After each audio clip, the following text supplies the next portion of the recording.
Thanks so much for having me. And so we're going to go over how VAN was developed, why it was developed. But basically, I feel like we all have the same needs. And I developed this because there was a need to identify these patients up front.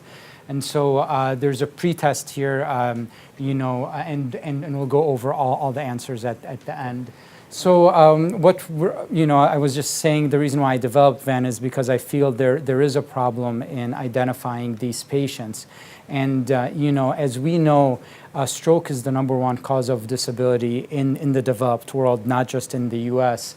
And the most devastating of those is what's called a large artery occlusion or large vessel occlusion strokes, where there's a big clot right here in your carotid, in the terminus, or right in your middle cerebral artery, or in your basilar artery. These types of strokes where there's a big clot in one of the big arteries is devastating.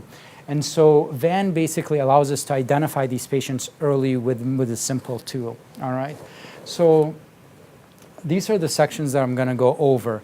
So here I'm going to go over the endovascular trials, the new triage and paradigm shift, what VAN stands for, brain anatomy, because I feel like if you understand the brain anatomy and why it was developed, it's much easier to remember and to implement. If after this lecture you're like, oh, I know what the difference between a lacunar stroke, small vessel versus large vessel stroke is, and what cortical symptoms are, VAN is just a mnemonic to remind you to check for those, because once you know the anatomy, it's a lot easier to apply something, okay? And then I'm going to look at other tools as well, how to perform VAN, and then I did have some examples of clot removal, but we'll go over the post-test, okay? So the most important thing is, why are we doing this? Because I realized nobody will do something without knowing why.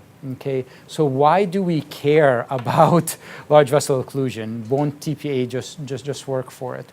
Well, there's been 5 trials that have been published over the past 2 years. These all came out in about from December 2014 to March 2015. So about 2 years ago.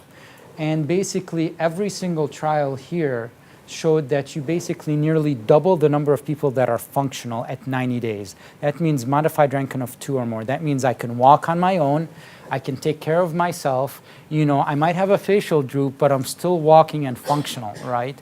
And so this is really powerful when you have the #1 cause of disability in the entire developed world, okay, and in the US here. And you can double the people that are functional. And you can see that all the way across here, And so the green is the TPA plus endovascular. And these are the references. It's important to always have the references. So if people want to look them up, they're all published in the New England Journal of Medicine. So what I like to do is I like something called one picture, one concept. And so what I did here is I basically said, okay, there's something called number needed to treat, which is basically how many patients will I have to take to make a difference in their life. And so I'm comparing it to something that we spend lots of money on as well, is taking people to the cath lab, right? So here you can see for stroke to be independent, 0 to 3 hours, you need 1, 2, 3, 4, 5, 6 people to get TPA to make someone completely symptom-free. 3 to 4.5 hours is about 13 to 14. Now look at endovascular. Number needed to treat, 6.5, 7, 4, 3, 5.5. And if you guys know, the Dawn trial just came out, which is basically wake-up strokes and 6 hours to 24 hours. If there's a mismatch of basically there isn't tons of dead brain tissue, number needed to treat is only 2.8. It went from 13% of people that are functional to 49%. And so this is not something small. Now let's compare it to going to the cath lab. Number needed to treat is 16.7, 17 people to make a difference in one person's life. And that's a combination of basically MI, stroke, and death. And I always reference everything I say, primary angioplasty versus IV thrombolytics. This is combining the 23 randomized trials. 6% difference, 1 over 0.6 is 16.7. So that's where that number needed to treat for going to the cath lab is. I'm not saying people shouldn't go to the cath lab. I'm just saying endovascular treatment has a big effect. So that's why, we can really make people functional again. Not everyone, but a large percent. So there's a paradigm shift. And I like to do this because most people know how we treat heart attacks, right?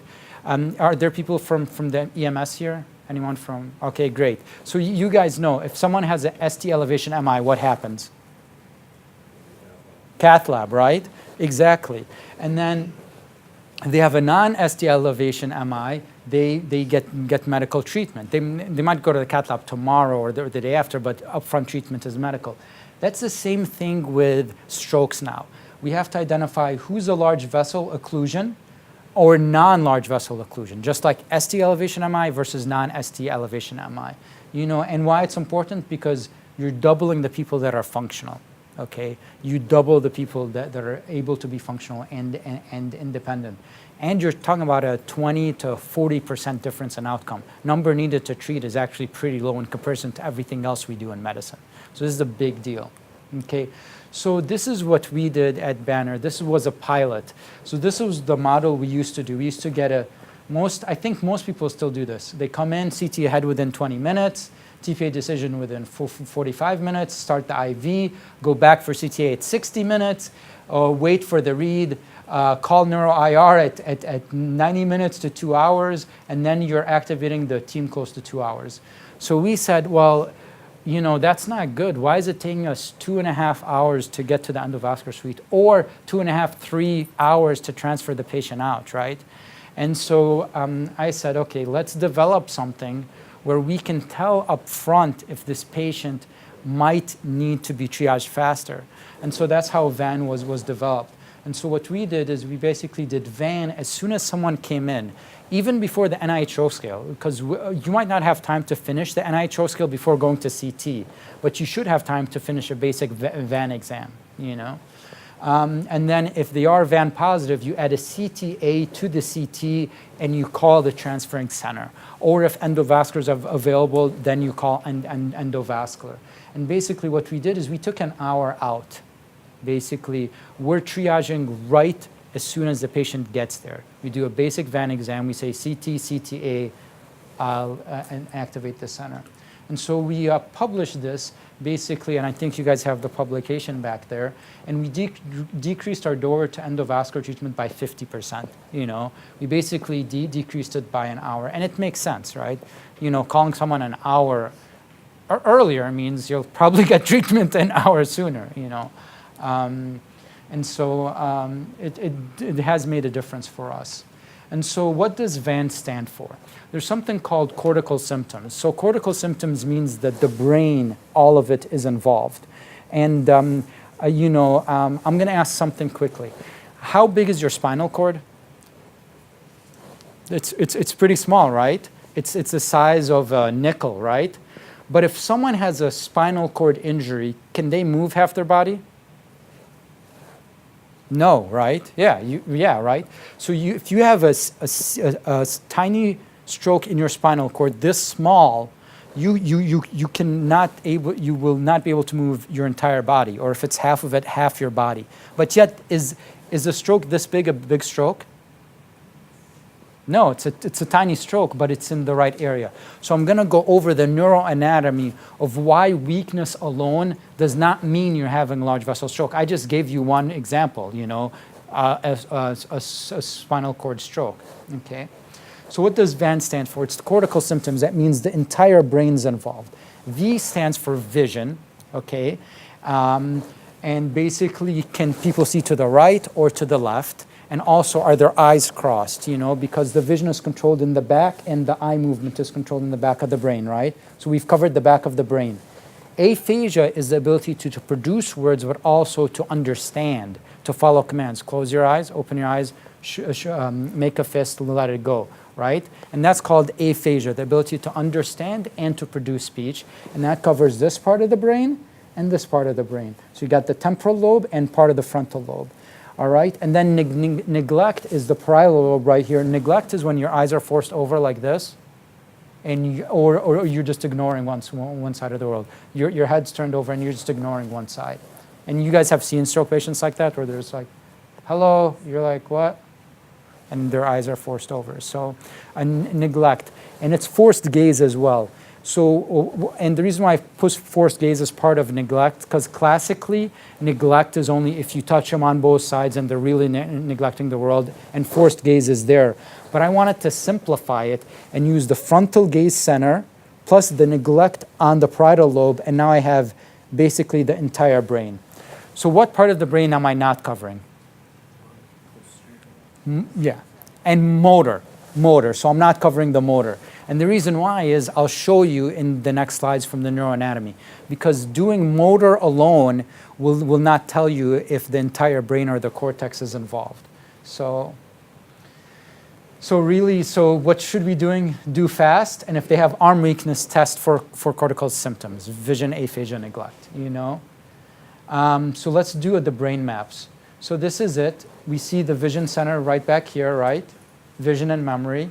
We see aphasia, memory of sound. Like for instance, if I said, levántense, what does that mean in Spanish?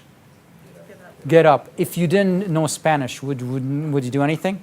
So you have to have the memory of sound, so back here. So, and everything sensory is actually towards the back. So aphasia is the understanding, but it's also the producing of language. And the producing of language is actually towards the front. Okay, so aphasia covers that part. Neglect is the frontal gaze center and the multisensory processing. So now you've covered the entire brain with one mnemonic. You know, the only thing that's missing is motor. And we do that before testing vision, aphasia, neglect. We just do the arm first. If they have no arm weakness, you're done. Okay, if they have arm weakness, then you can test for cortical symptoms. Okay, so this is basically what it is. This is a simplified form. Okay, face, arm, and leg, neglect, ability to understand is towards the back, ability to talk is right there, vision is there, and frontal gaze center. Okay, this is another one. This is the homunculus. This is where your body's representation is on the brain. And someone asked, why did you pick arm and not face or leg? Okay, because the arteries actually comes this way, gives off, here, here, and here. Okay, and so the reason why I chose arm, because it was in the middle. So you're not picking up the super severe ones where the leg is also involved, and you're not picking up the super minor ones where it's only the face. And I don't want to be testing multiple motor symptoms, because if you have a pure motor problem, that doesn't mean you have a large artery stroke. That just means you have what's called a lacunar or small vessel stroke. And I'll show you guys that in a sec. So the reason why I picked arm, because it's in the middle. It's the not too severe, but not too minor. Okay, and so we said if the ability to move like this all goes through the spinal cord, right?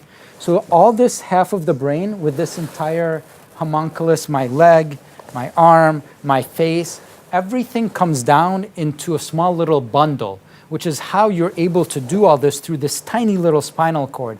But that bundle that actually goes all the way up from the brain. And so you can see here, right here, you guys see this?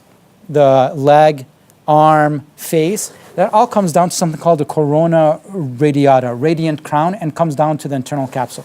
So now you can have a tiny stroke here, and what happens if you have a tiny stroke there? If you're, what? Nothing works, face, arm, and leg. So you can have a basically NIHO scale of 10, race positive, whatever, because your weakness is so bad, and yet you only have a tiny stroke, which is a dot. And this track, which goes all the way to your spinal cord, goes down. There's some relay to the thalamus, midbrain, pons, medulla, crosses to your spinal cord. So you can have a tiny stroke that basically gives you this massive symptoms. So the only way to tell if there's no blood flow to half the brain is basically if you test for cortical symptoms, okay? Because, which is what we are showing here. So the motor strip or movement is only one segment. It's not the entire brain. And all that motor segment comes to a small little cord that goes to your spinal cord. So go back. Again, you can have a tiny stroke here. Face, arm, and leg like this. You have slurred speech. Your face doesn't move. Your arm doesn't move. Your leg doesn't move. Your NIH scale of 10 or 12. But you don't have a large vessel occlusion, right? Because the rest of the brain is not involved. It's a tiny little stroke here or here or here or here, okay? And this is basically just showing the blood vessels. This isn't completely accurate. There's usually two divisions. There's a dominant, either superior or inferior division. The reason why we call a blood vessel dominant is if it gets the motor strip, okay? And so I do this just to, it makes it easier. So if you don't have any vision and you don't have any motor, where's the clot? Can someone come up here and show? No? Okay, sure. All right. So there you have, no, they're like, no. And so you have motor plus vision. That means the clot is right here, right? Because you have two branches that are coming out, and or if you have neglect, whether it's from the frontal gaze or here, plus motor, then you have two branches. That means the clot is right there. And so anytime you get motor weakness plus a cortical symptom, you're saying there's one artery plus another artery, therefore the clot is where? Proximal, and it's a large vessel. Now, cortical symptoms are still one of these arteries, right? But if you only have an aphasia only, where it's an expressive aphasia, it might only be the clot here. TPA works for small little distal clots, right? It doesn't work for that big honker clot, which is cutting off multiple branches. Okay, any questions? Okay. All right, that's the same thing again. And so this is just showing you how this tiny small arteries can give you the lacunar syndrome. So remember that little bundle that comes from the brain? That's right here. That's called the internal capsule. Right through here, right? And so you can have a tiny little artery knock out your entire motor. And that's the same thing in the midbrain and the pons. There's tiny little artery knocks out all of your motor, okay? And you know, that's how it is, you know? And so, yeah, so these tiny little small vessel disease or lacunar. Or you can have aphasia only, but that's because it's a distal clot here, right? And TPA works for this. TPA works for this, right? If it's only vision loss, you know, with nothing else, you know, usually TPA works for these, right? TPA doesn't work when the clots are here, where it's a big clot all throughout the MCA, or the internal carotid, or the basilar, okay? And so, you know, that's why I made Van, to try to help this out. This is just a picture, just so you guys see. If this is terminal ICA, and you can see the weaknesses on the other side. This is where the blood vessel should be, and there's a big clot there. And yeah, so this, people like that, I don't know. It's just an example of where these large clots might be. So let's keep on going. Same thing again, the bundle. Okay, so small vessel disease, or lacunar, versus large artery. Lacunars are usually pure motor or sensory because they get that bundle, you know, anywhere on the track down, okay? Large artery usually have cortical symptoms. What are cortical symptoms? Aphasia, neglect. Awesome. Now, I'll be honest, because if there's a, you know, stroke guru here who says, well, you can get subcortical aphasias, right? That is true. There are some thalamic syndromes that can mimic that, but I think this is the best mnemonic and tool that we have. And I think this is what most people would do, okay? Yeah, nothing's 100%, but it works pretty well, okay? It's the same thing again. Let's review functional anatomy of other tools. So every single tool uses motor weakness. And the reason why is because of the 5 trials and functional outcome is related to motor weakness. And that's why they used motor weakness as the central part. And that's why for Van, we test the arm first, and then if they have weakness, then we test for cortical symptoms. And the reason why is because that links your independence. If you can't move, you can't drive, you can't shower, you can't eat by yourself. So race is a very good scale as well. And this is what it tests. It doesn't test vision. So PCAs and back of the brain basers, it doesn't necessarily catch those. And instead of just yes or no, you add up points here. Facial droop, 0, 1, 2. Arm, 0, 1, 2. Motor, so you have to do face. Is it 0, 1, or 2, right? Then you do arm, is it 0, 1, or 2? Then you do leg, is it 0, 1, or 2? And then you add up the numbers. Then you look at head and gaze deviation, 1 if it's there. Then you ask aphasia, performs both tasks correctly, performs one task. But then you're not testing naming, you're just testing understanding language, right? And you still have to add up all the numbers. Now let's say someone with that pure lacunar, right? We talked about pure lacunar. If someone has a lacunar stroke and can't move half their body, how much do they get? 2, and say 1, okay? That's 5. Here it says 5 or greater, that's an LVO. But is it an LVO? Because they don't have any cortical symptoms, right?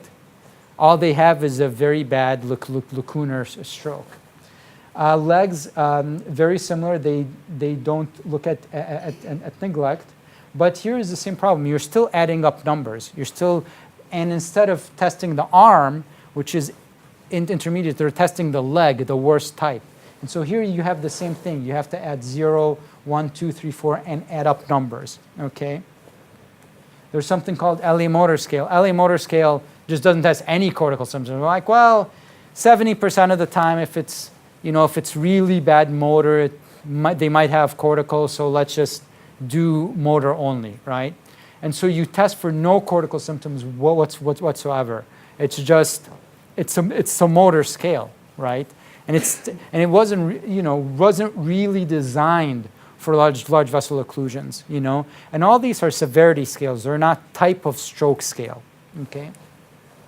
LA motor scale, you still have to add up numbers, face, arm, and grip strength. Same problem. You're going to catch some lacunars as well. Hemiparesis, they're like, you know what? If they can't move half their body, that's good enough. Cincinnati Pure Hospital Stroke Severity Scale doesn't test vision or the back of the brain. Actually, none of them do. And then doesn't test sensory neglect. Same thing, you still have to add up numbers. And if it's greater than or equal to 2, there's 60 to 70%. And it's about 83% sensitive, okay? 3-item stroke severity scale out of Germany. Same thing, head and gaze deviation and complete weakness on one side and disturbance of consciousness. But then again, you're not testing neglect, you're not testing visual fields, you're not catching minor strokes. This is a massive stroke. The guy's completely knocked out, okay?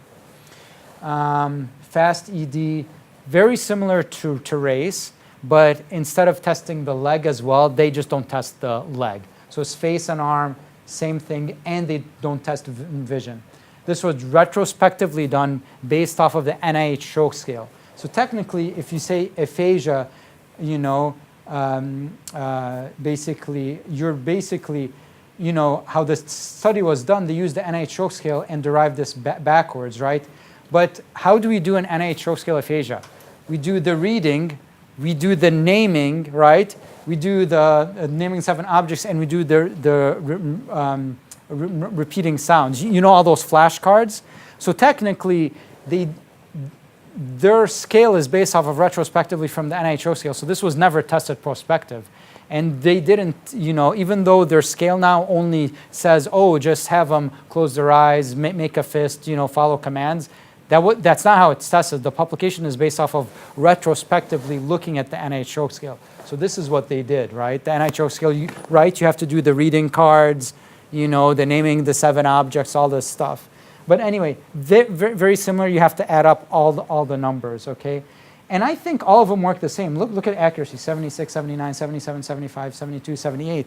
And I think most of them do work very similar, okay? Pass is basically very similar to a VAN in a sense. You basically yes or no. And you're basically asking for month and age, gaze palsy or deviation, and arm weakness. But you kind of have to have arm weakness. So this is arm weakness. Gaze palsy is basically what? Neglect. And then this is aphasia. So arm weakness plus aphasia or neglect. But they don't test vision and they don't test posterior circulation, but very similar. And they found out this is as good as any other scales, you know. So what does VAN do? It tests pretty much everything, but with no severity. So I don't want you to add up numbers, you know. Does the patient have any arm weakness? So you put them up for 10 seconds. 10, 9, 8, 7, 6, 5, 4, 3, 2, 1. If there's any weakness, just a little, or the arm goes down, or they're flaccid, then you test for cortical symptoms. If they have no weakness whatsoever, even if they have a cortical symptom, that's an M3 or distal clot, TPA is going to work for that. So you're done 50 to 70% of the time with this scale within 10 seconds. No arm weakness, you're done. If they have arm weakness, then you test for cortical symptoms. Cortical symptoms, again, vision. You basically test visual fields. Look at my nose. How many fingers do you see? 2. Okay. 1. Okay. And so you're testing visual fields. Before we used to do all 4 quadrants, but after analysis of 300 patients, we almost never catch a quadrantanopia. So why do all 4 quadrants if you're not catching anything more? Okay. So just the basic visual field. The right, how many? 1. And then you just look at their eyes, look to see if they have cross-eyed, if their eyes are coming in, if one eye is out.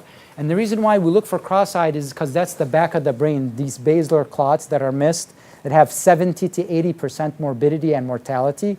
Average time to diagnosis is 16 hours, you know.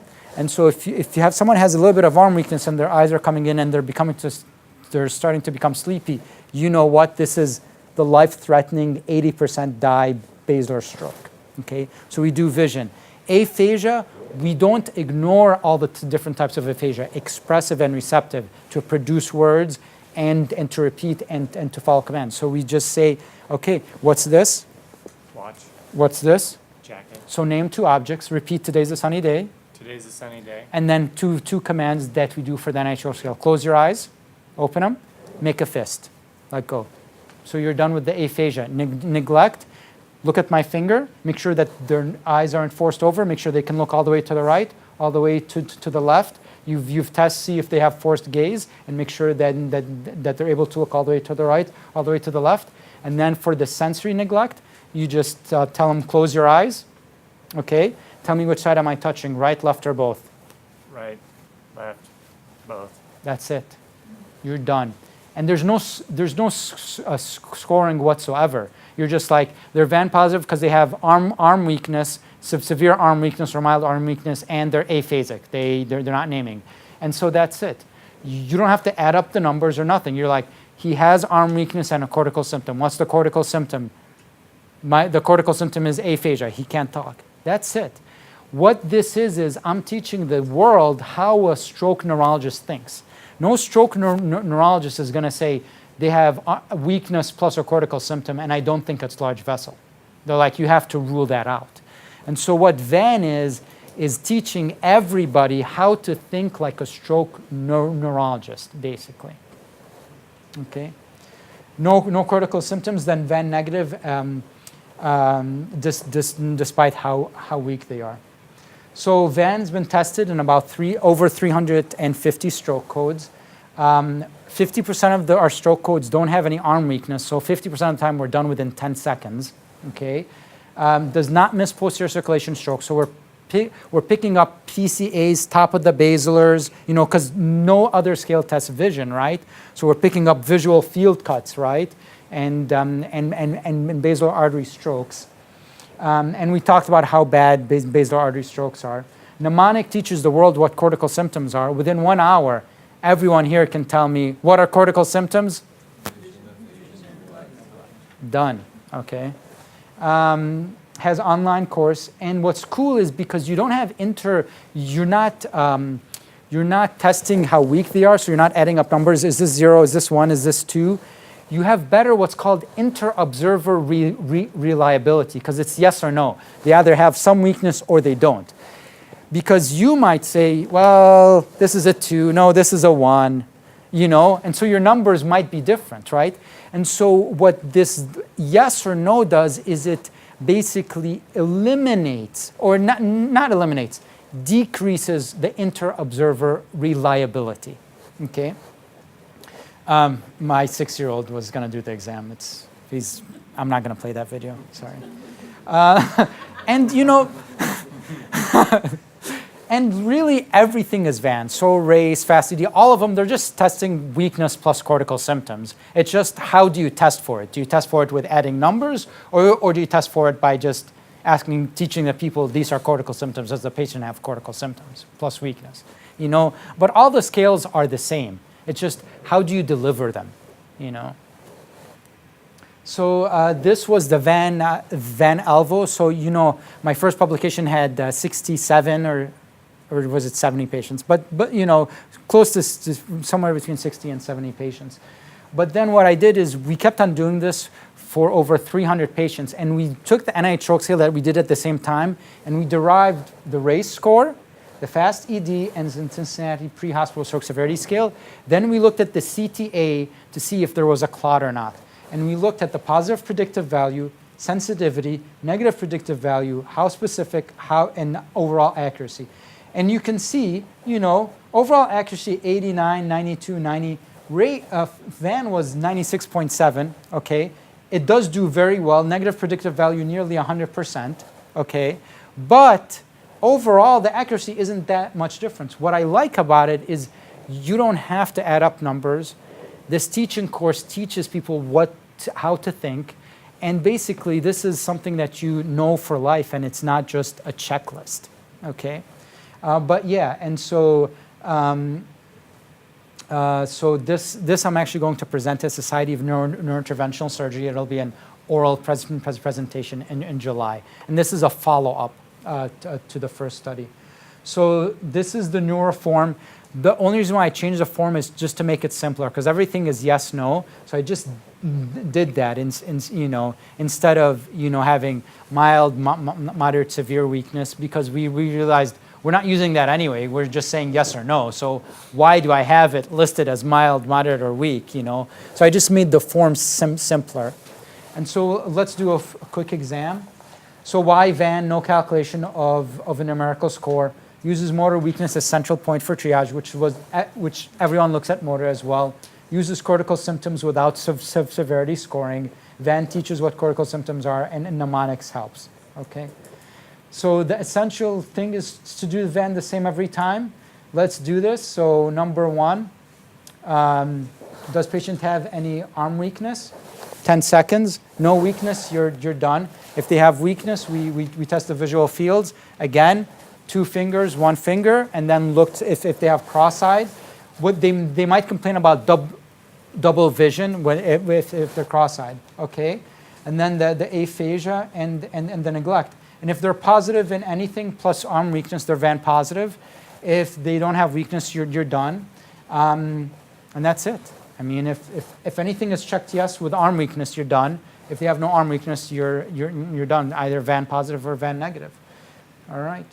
So this is it. Hands up for 10 seconds, right? Then we look for visual fields, 2 fingers, 1 finger, whatever, 2 on the right, 1 on the left. And then you look at their eyes, make sure that they're not crossed. These are pretty easy. I don't have to teach people how to look for crossed eyes.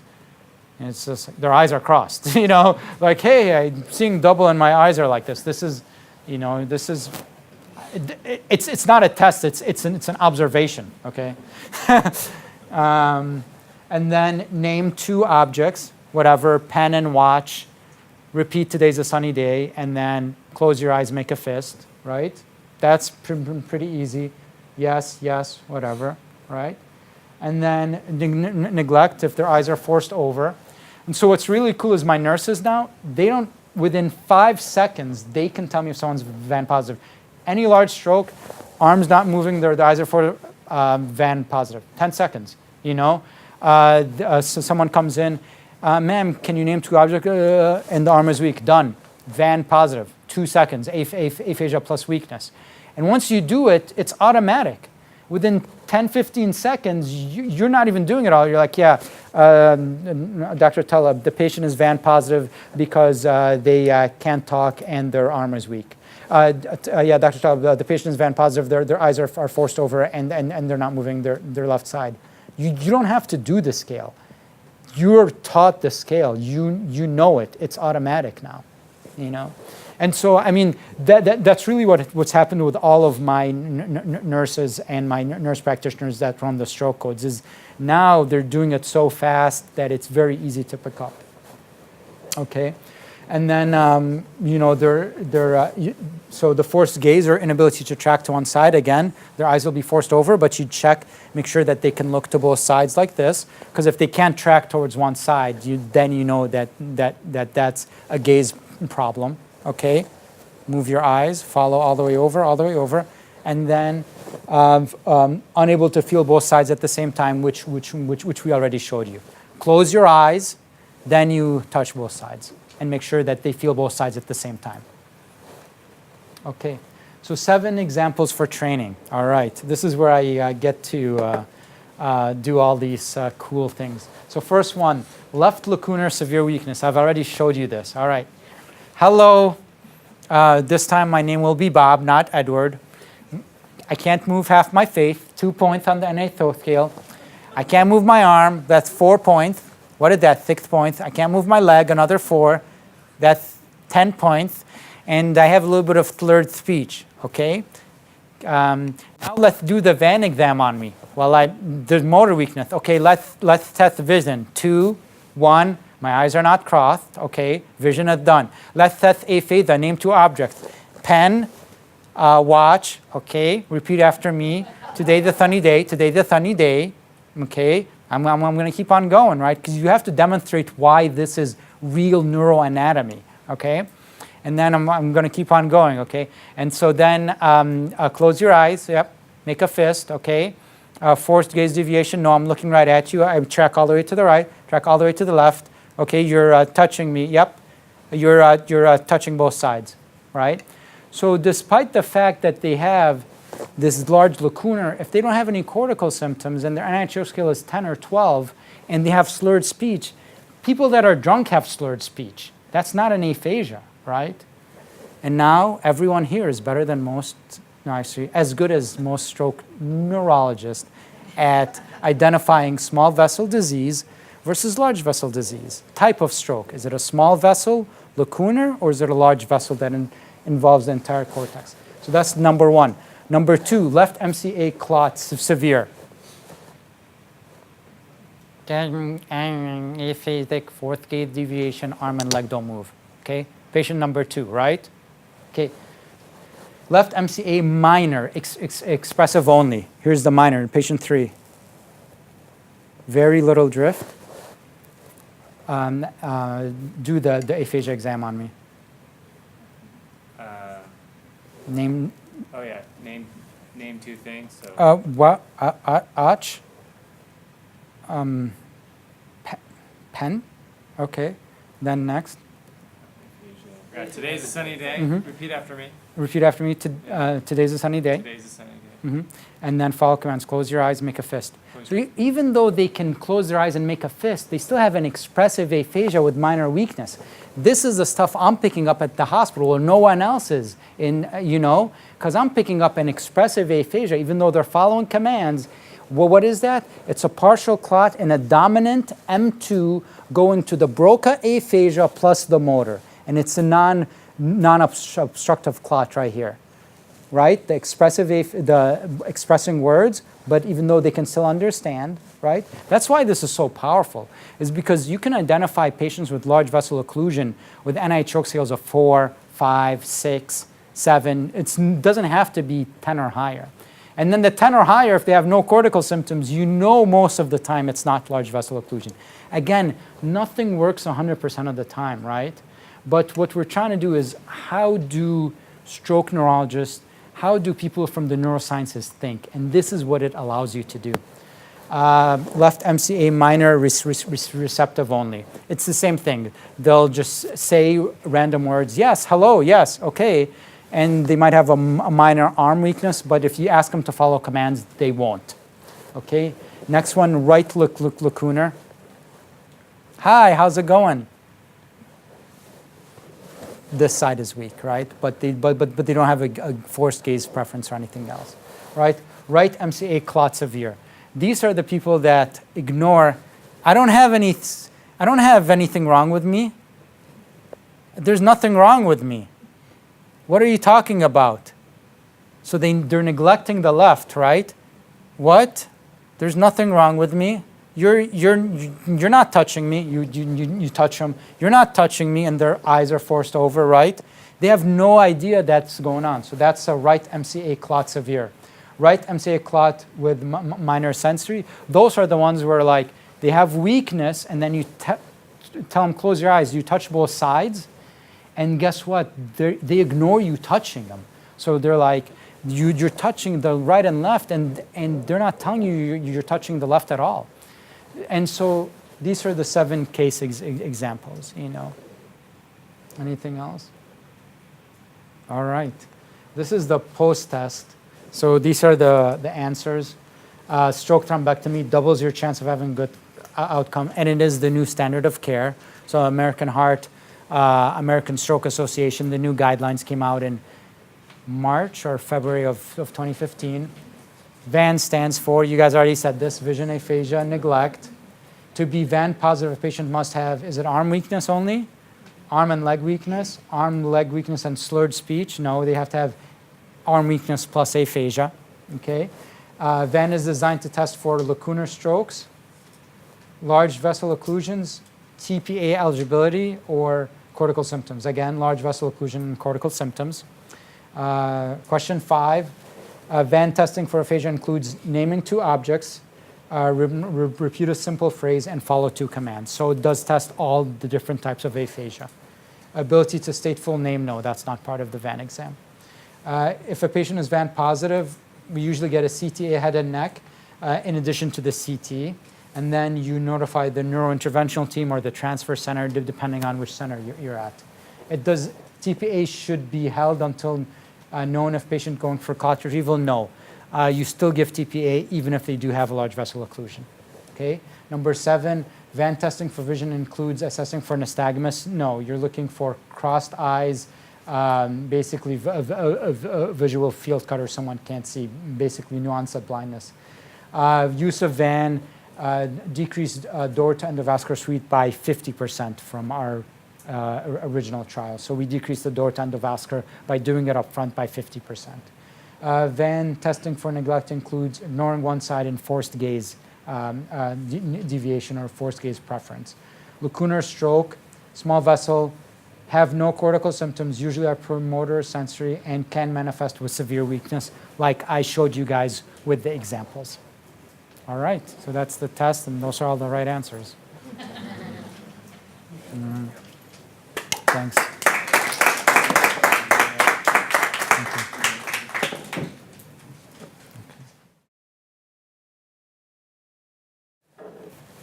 Any questions, comments, concerns? Yes? I've learned so much from this. I really appreciate it. Yeah. Just exposed so many holes in my knowledge base. Sorry. and I do think this could be a practice changer. I do pre-hospital care, but also in the emergency department. Yeah. So I think this could be a practice changer. I guess the one thing I would say, so I would love to learn about more training and training my own group of physicians. But just in terms of perspective, when you first started talking about how helpful this will be, I think my understanding of those 4 landmark studies in 2015 with the number needed to treat of 4 is that they so carefully screened these patients that they were large vessel occlusions, which are relatively rare, correct? I mean, correct. No. So for instance, out of everyone we screen, out of all our stroke codes, only 20% are VAN positive. And then out of those, 5 to 10%, so half of them might be stroke mimics or brain bleeds and stuff like that. So less than 5%. So you end up only treating like 10%. Yeah, exactly. Or depending on where you are, possibly even 5%. Yeah. And the other thing, as the difference between an ED doc and a neurologist, yes. You say TPA works for this. TPA, our understanding is, TPA has been pretty disappointing.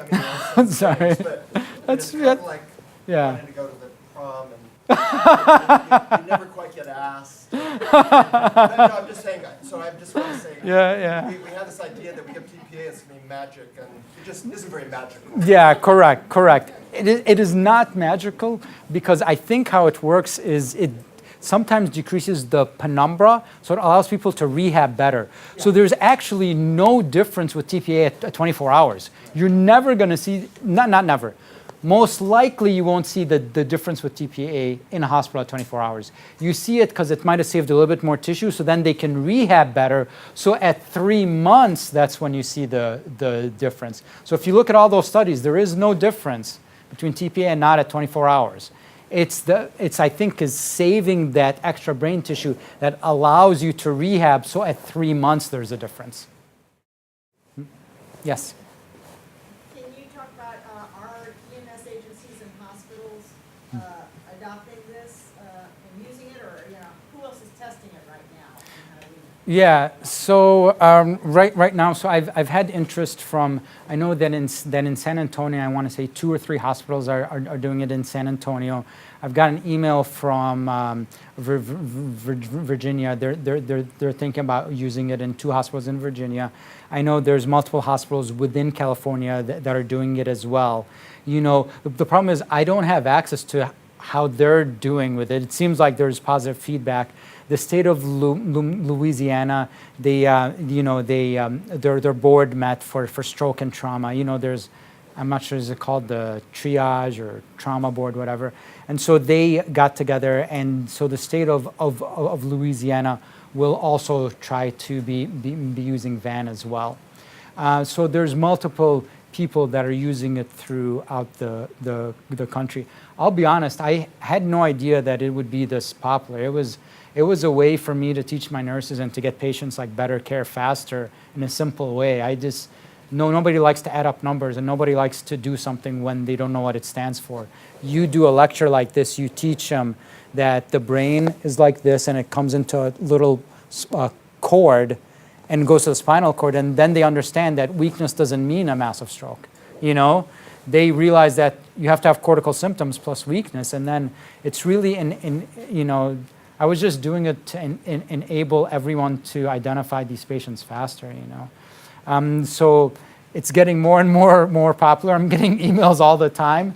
I think the next thing is to do a pilot here. We're going to do a pilot within the Phoenix metro area with the EMS, because if it does work, and it's this simple, I think it's worth doing it. That's kind of more in-depth answer than you might have wanted, but yeah.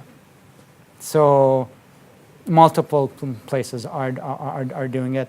I unfortunately don't have access to all of them because they just read the article, thought, hey, this makes sense, let's just do it. Yes? Are you going to be publishing your revised Yes. study? Yes, I am. I'm going to be publishing the VAN Alvo. Again, I'm presenting it at Society of Neurointerventional Surgery, and then I'll probably be publishing it within the next 3 months or so. Yes. When you give the TPA, Mm-hmm. or you do the endovascular thrombectomy, Yeah. are you using the VAN to follow the patients like in the protocol, like we use the NHS? Oh no, I'm not doing VAN afterwards as So you well. go ahead and put the NH stroke scale as your way of following the patient? Correct. I do. Because, again, mine is not a severity scale, it's a type of stroke. Because you can have a lacunar where you can't move half your body and you're disabled. So, I realize the limitations of my tool as well. It's great for telling you the type of stroke, but it's not good for telling you the severity. So this is more of a triage tool? It's a triage tool. Yeah. Yes? So in our stroke protocols, if we usually would do the head CT first, Mhm. and then if it's not a bleed, we're suspecting the large vessel, we'll do the CTA head. Is this the same thing? Even if we recognize the VAN symptoms, we talk to the doctor, we do the head CT, make sure it's not a bleed first? Correct. It makes sense. I mean, you're testing for cortical symptoms. If you have a massive bleed, it's still affecting half your brain, and you're still going to get cortical symptoms, but it's a bleed. It's not a large vessel occlusion. And seizures with Todd's paralysis, where they have a seizure and then they can't move half their body because because all the energy on that half of the brain is gone, and it looks like a stroke. Again, there's all these stroke mimics. migraines, conversion disorders after a stressful event. They come in, they can't talk, they can't move, and it's conversion, or it's subconscious. But yeah, so all these stroke mimics. I mean, really, imaging is the way to really tell, which is why Venn is just a screen. Hey, I should be thinking about this. Then I do the imaging. Hey, it's a bleed. Okay, it's not large vessel. But they respond really well to TPA. Yes, that's true. Yeah. Stroke mimics do respond really well to TPA. That's absolutely correct. Yes. At your hospital, do you use the Van assessment to determine whether you do a CTA, or do you do them automatically? Because we do them. No, we don't do CTAs on anyone unless they're Van positive. The reason why is because we have trauma as well, which uses images all the time. So so we're trying to limit CTA up front on only Van positive patients. We might say, hey, I'm concerned about a dissection, send them back for a CTA, but the upfront triage is CTA only on Van patients. Only 20 to 25% of our patients get CTA. The rest of the stroke codes are CT only to rule out bleed. Yeah. So and it's a way to reduce the amount of imaging that you do, and maybe get the throughput in the emergency department maybe a little bit faster.